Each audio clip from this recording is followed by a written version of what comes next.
Hello guys, and welcome to another Shiftaholics Subaru project video. Now it's been another scorcher today with temperatures over 100 degrees. I kind of feel like I'm about to start melting, and in fact I'm melting already. But not to worry, we're not going to let a little bit of hot weather prevent us from wrenching on our Subaru project car here. In fact, we have a lot of cool stuff in store for you guys. Let me show you.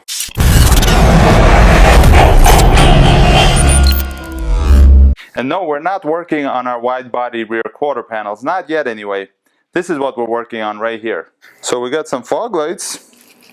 As you can see, they're LED. They're kind of interesting looking. We have different variations of the WRX fog light bezels. So we can experiment with different ideas. We have some switches. We have some relays. And some other stuff in this box. Now the fog lights that I've chosen for this project are these LED units. As you can see, they look very unique, and they have the adjustment. They're not like real cheapos. They weren't expensive. I think I paid around 50 bucks for them. The compatibility chart on this light showed that it's compatible with the 2010 Ford Mustang.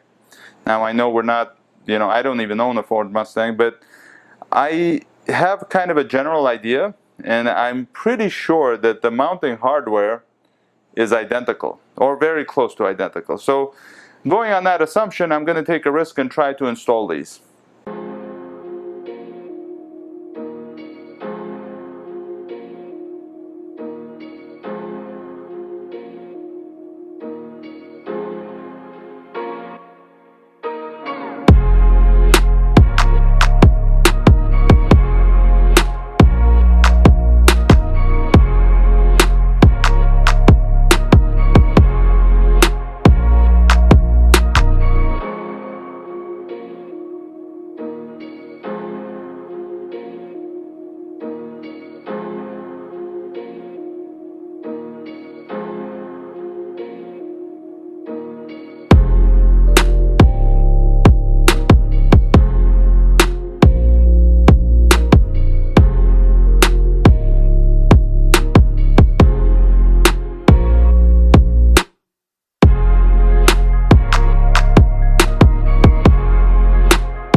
If I'm being brutally honest, when it comes to custom fabrication, it's not often that things go as planned.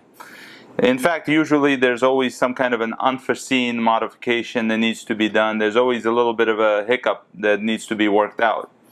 However, in this case, I am overjoyed because this fog light, the fog light that I bought meant for Ford Mustang, fit our custom bumper. Now keep in mind, this bumper from the previous episodes, we've made this bumper using the top portion of the non-turbo Forester bumper and the lower section from the 2019 WRX bumper. So I'm a little surprised, pleasantly surprised. I mean, I know that a lot of these companies interchange these types of parts across makes and models and all that stuff, but this has made it very easy for us to basically do a plug-and-play type of custom install, which is, again, it's kind of rare for me personally. I usually like to do something special, but in this case it is special, but we don't have to do any of the work, so any of the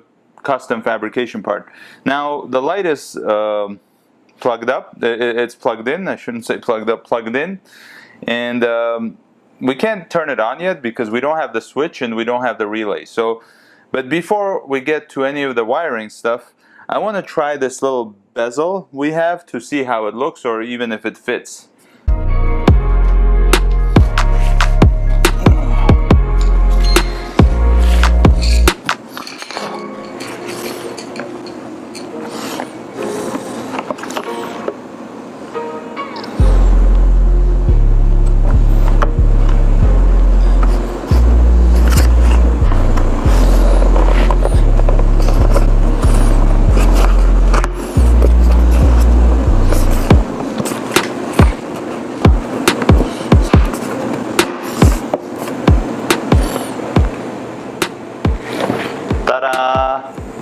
This must be one of the easiest installs I've done in a very long time. This bezel literally just snapped in there.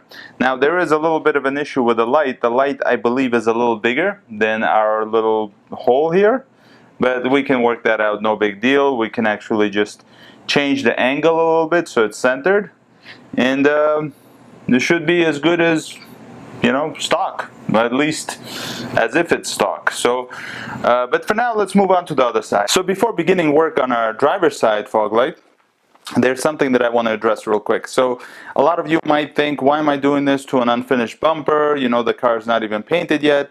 And I can understand that. However, I am only test fitting the parts. Keep in mind, there's a lot of custom components in this car. There are a lot of parts that are not even meant to fit on this car. So it's very important that I pre-fit everything to make sure that it fits properly prior to the paint stage. I don't want to deal with any problems after we paint it. I don't want to, you know, go to assemble something and then realize it doesn't go together. So this is why it's so important that we get everything right now in this stage before we go to priming and painting and all that stuff. So let's get to the other side.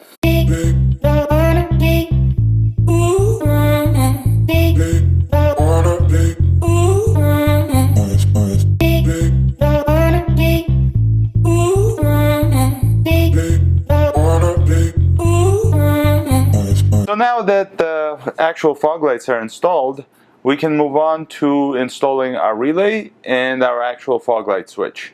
So we're going to move this show to the interior of the car, and we're going to start with the fog light switch. And to get to it, we will need to remove this panel.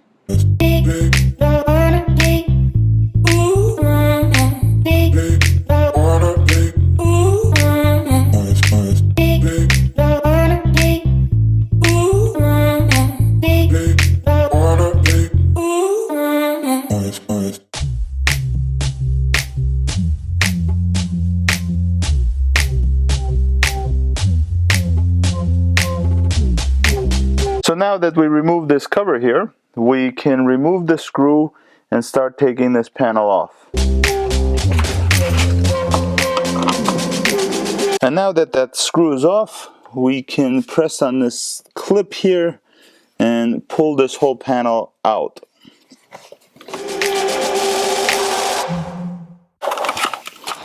Okay, so everything's disconnected.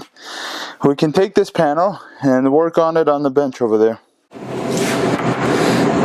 So now that we have this little panel removed, we can concentrate on removing this little inner panel so we can pop this whole section out. And first thing we need to do is remove a little screw here.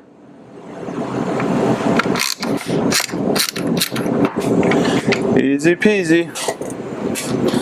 Okay, after that, they're just little clamps, little clips that need to be released. Just have to do this gently so nothing gets damaged. Okay, so this is what we got. This is where the fog light switch is going to go. But before that, we got to get rid of this blank. And in order to do that, we got to use maybe our Dremel. We're going to try our Dremel. I'm going to try to get it the cut crisp like this side. So let's see what we can do. So now that we got our Dremel ready, what the proper thing to do is, I think, is to go within the border of this blank. That way we have room to do some sanding and correcting in case we make a mistake. So we're going to try to cut it out from within the actual blank and then deal with the extra material.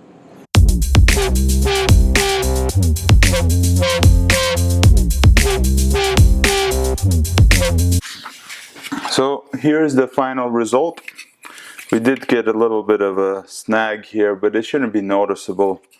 I mean, you can compare the both holes together and you can see it somewhat looks factory. Don't forget the button will cover up some of the imperfections, Again, I slipped a little here, so I put a little notch in there. I could try to fix it, but let's see how the button looks if it covers up the imperfection. So here's the button, and it's gonna go right here. I think it looks okay. So let's start putting this thing together. Let's move this out of the way.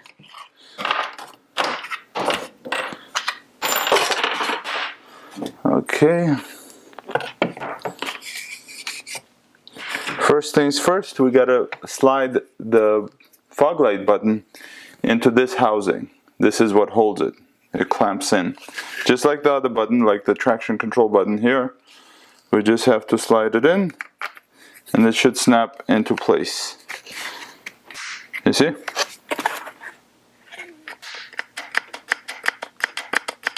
Okay, now we can assemble the panel. Just like when we removed it, we just basically snap it in place, put that screw back on, and we're good as gold. Yep, you just have to put the screw back and install it on the car.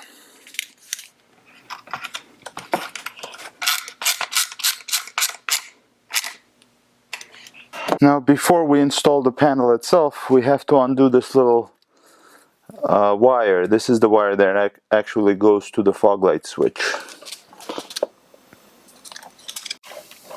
So as you can remember, before we had two wires connected here and here, and now we have this additional wire for the fog light switch. So everything's connected, and this panel is ready to go back on.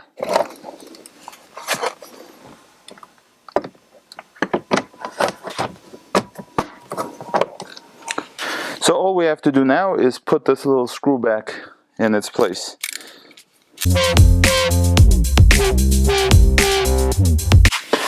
And now we can move on to the relay section of the job. So now that we're done installing our fog light switch, it's time to move on to installing our actual relay. And this is what it looks like. Here's the part number if you're curious. So it goes right under the passenger side of the dashboard. And it should be fairly straightforward, so let's get to it. So our little relay is located directly under this panel, so we will need to remove it in order to get to it. So this panel is held on primarily by 3 clips. So all we have to do is gently pry them off. Since you can't get to the clips, you have to do it through the panel. See, they're push style clips. So that's one. Okay, that's 2. That's 3. And that clip did break. It's okay. I have more of them. So now that the panel is removed, we can clearly get to the place we need to install the fog light relay. And it's right above this little harness connector. It's kind of tough to get to and even more difficult to film, but you'll see it once I install it. So I had to install the relay off camera simply because there wasn't enough room, but as you can see, there it is, right here. It's a tight space, but it's not too difficult. So all that's left now is just to put this panel back on and try out the lights, and hopefully they work. And now for the moment of truth, we're going to try it out.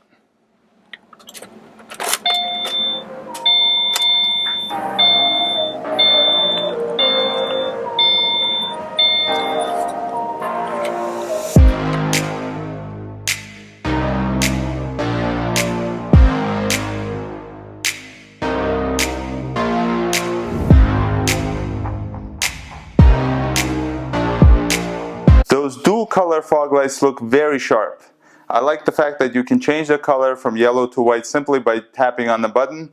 And they are very bright and they are very unique looking. They make the car stand out. So at this point, we're done with the install. So we can move on to the next thing we're doing to this car. Now I realize it's been a while since we last posted, actually over a month now. But we have been very busy. We actually moved into a new shop. Before we had problems simply with space, and I had to do most of this, oh actually all of this project in my house garage. But now we have a little bit more space, so I can bring parts of the car or the whole car to the shop, and we can, we can wrap it, paint it, or do whatever we want. So we'll have a bit more flexibility, and we should be able to put out more content, hopefully more frequently. I mean, that's not saying much, considering recently we haven't been putting out much content at all. But that's the goal anyway. So we're gonna try to shoot for that. And the last thing I want to mention, I really appreciate your support. It's an absolute blast making these videos. It's an absolute blast working on the car. I really enjoy it, and hopefully you do as well. So thank you very much, and I'll see you in the next episode.